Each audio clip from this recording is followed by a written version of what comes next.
ভারতীয় সঙ্গীতের অন্যতম উজ্জ্বল নক্ষত্র ও উপমহাদেশের কিংবদন্তি সঙ্গীতশিল্পী আশা ভোসলে আর নেই।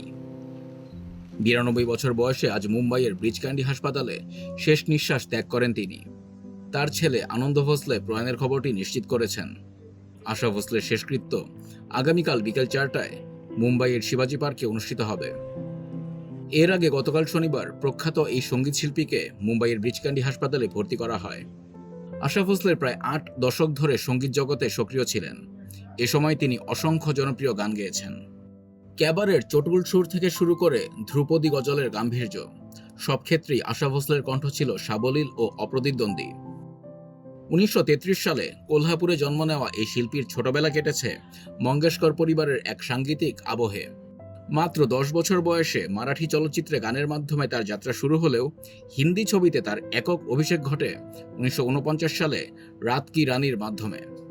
ক্যারিয়ারের শুরুতে বড় বোন লতা মঙ্গেশকর ও সমসাময়িক গীতা দত্ত বা শামশাদ বেগমের আধিপত্যের মাঝে তাকে বেশ লড়াই করতে হয়েছে। তবে অপি নায়ারের সুরারোপিত নয়া দৌড় ছবির মাধ্যমে তিনি নিজেকে এক নতুন উচ্চতায় নিয়ে যান।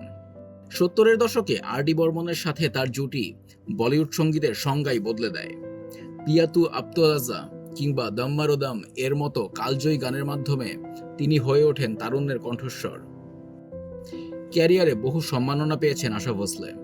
এর মধ্যে আছে ১৯৮১ সালে প্রথম জাতীয় পুরস্কার, ১৯৮৮ সালে দ্বিতীয় জাতীয় পুরস্কার, ২০০০ সালে দাদা সাহেব ফালকে পুরস্কার এবং ২০০৮ সালে পদ্মবিভূষণ। ২০২২ সালে তিনি শেষ হিন্দি চলচ্চিত্রের গান রেকর্ড করেন। ৯১ বছর বয়সে সাইয়াবিনা নামে একটি একক গান প্রকাশ করেন। এই গানটি প্রয়াত স্বামী আর ডি বর্মনকে উৎসর্গ করেন তিনি। কেবল হালকা মেজাজের গানই নয়, ওমরাও জানের গজল কিংবা ওস্তাদ আলী আকবর খাঁর সাথে শাস্ত্রীয় সঙ্গীতের মেলবন্ধনেও আশা ভোসলে তার মুন্সিয়ানা দেখিয়েছেন। ৯২ বছরের এই দীর্ঘযাত্রায় তিনি কেবল একটি নাম ছিলেন না, ছিলেন ভারতীয় সঙ্গীতের এক জীবন্ত ইতিহাস।